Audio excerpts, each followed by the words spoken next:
Assalamualaikum warahmatullahi wabarakatuh. Ya, jumpa lagi saudaraku Jumat Wage ya, dimanapun Anda berada. Kajian materi kali ini tentang weton Jumat Wage harus bisa melawan rasa malas. Yo iya ya. Jumat Wage itu harus bisa melawan rasa malas ya. Wage itu identik dengan ngantuan, turuan ya. Jadi kalau Anda bisa mengendalikan ngantuan, turuan, yo sakti tanpa aji.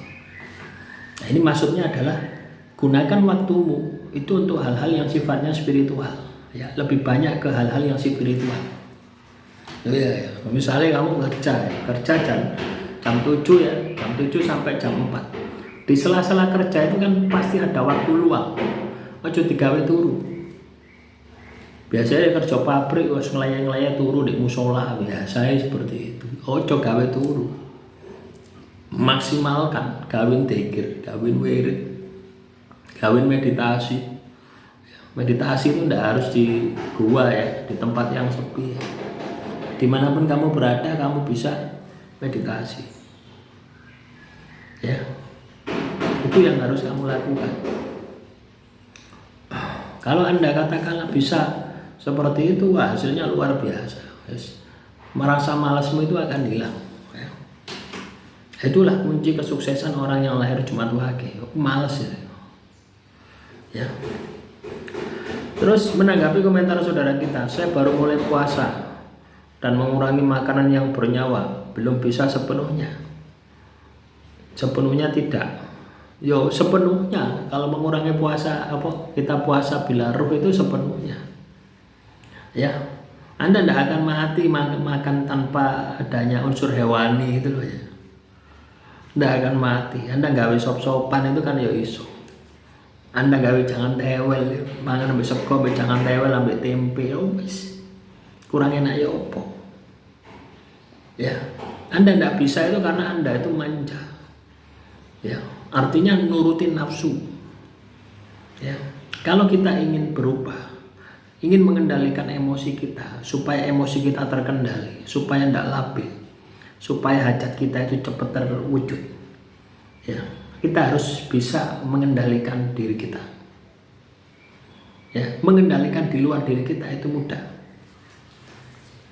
itu sangat mudah sekali ketika kamu sudah bisa mengendalikan dirimu ya. Jadi kalau tirakat itu aja setengah-setengah ya, tirakat itu totalitas ya. Kalau menang cacak gitu. Nah gitu loh ya. Sama halnya ketika kamu emosi gitu loh ya. Ketika kamu emosi itu kan ndak wedi wong gitu loh ya. Ya kayak ngono iku, gawin ngono iku. Ya komporono nafsumu itu komporono ya. Ya izin ya, tahu ndak ece ya, diece. Kamu bicara sama batinmu sendiri ya, sama nafsumu. Kamu saja kalau marah ya. Piring-piring mbok uncang. Giliran dikon poso apa bila roh ndak mampu guys ya apa gawe rok ae lu nafsumu kono no ya. Jadi ketika nafsu dikompori semacam itu lu urut nanti lu iya acak ndak percaya. Jumat Wage harus terbiasa ya ketika kamu berbicara dengan batinmu sendiri ya, dengan entitasmu sendiri, itu kamu harus jadi pengendali ya, arahkan kepada hal-hal yang sifatnya positif. Ketika kamu menentukan saya mau tirakat puasa bila ruh, itu nafsumu pasti berontak ya. Akhirnya saya tidak mampu, saya tidak kuat, saya kena penyakit mah, saya punya alas ombo, tapi si ombo alasan. Itulah nafsu itu seperti itu. Tapi ketika kamu bisa mengendalikan ya, kamu paksa nurut ya tidak apa-apa, ya tidak emah, ya ndak lemes, ya biasa saja. Nah, itulah nafsu itu. Makanya Tuhan itu berkata ya, perang yang paling berat itu adalah perang melawan hawa nafsu, perang melawan ego.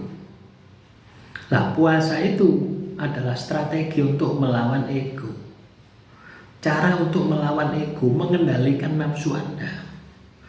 Lah, puasa bila ruh itu strategi untuk melemahkan emosi, melemahkan nafsu supaya nafsu itu tidak berontak. Lah, kamu belum melakukan amalan puasa itu, masih setengah-setengah, ya pasti nafsumu akan berontak. Ya. Nah, terus juga menanggapi komentar saudara kita ini sambungannya ya. Tapi anehnya saya sekelebatan muncul wajah orang laki-laki yang saya nggak kenal dan belum pernah sebelumnya. Lakinya baru baya ya, umur sekitar 50-an dengan penampilan biasa. Apakah itu dukunnya? Ya, ini saudara kita ini tirakat untuk pembersihan. Ya. Ketika kamu muncul gambaran seperti itu, ya, tanyakan batinmu. Tapi kalau batinmu ya, kamu komentar di sini ya, batinmu sudah bilang seperti itu, ya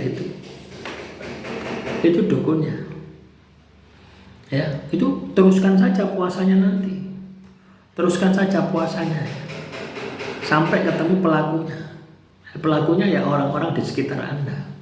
Ya, coba ketika kamu menjalankan laku tirakat ya. Ketika kamu menjalankan laku tirakat, siapa orang yang terdekat dengan Anda, yang Anda kenal, yang itu wajahnya muncul terus. Entah dalam kondisi sadar atau dalam kondisi mimpi. Ya, jadi dua-duanya bisa ketika kamu zikir ya, misalkan kamu zikir subhanallah, subhanallah, subhanallah, subhanallah, tiba-tiba kebayang orang itu dan dia ada sengketa dengan dirimu dan itu muncul terus padahal kamu tidak mikir, itu pelaku utamanya. Kalau kamu ketika zikir ya, ini dengan dalam kondisi puasa ya, ketika zikir ya, terus muncul orang-orang asing ya, orang-orang asing, terus rumahnya ya gitu ya. Nah, itu dukunnya. Ya. Jadi ketika kamu sudah merasa seperti itu ya, laku tirakat merasa seperti itu, lanjutkan. Tambahi powernya itu ya. Ya. Karena dengan cara seperti itu terjadi perlawanan ya. Artinya makhluk halus yang ada di dalam tubuhmu itu tergesek ya. Makhluk halus yang ada di dalam tubuhmu itu tergesek dengan laku yang sedang kamu kerjakan, dengan laku yang sedang kamu lakukan, dan lakukan sampai kamu sembuh. Jadi polanya seperti itu ya. Paham ya teman-teman Jemaat Waqi? Demikian, semoga bermanfaat. Silakan ya teman-teman Jemaat Waqi yang ada pertanyaan, tulis saja di kolom komentar. Kurang lebihnya saya mohon maaf. Wassalamualaikum warahmatullahi wabarakatuh. Salam rahayu, rahayu, rahayu.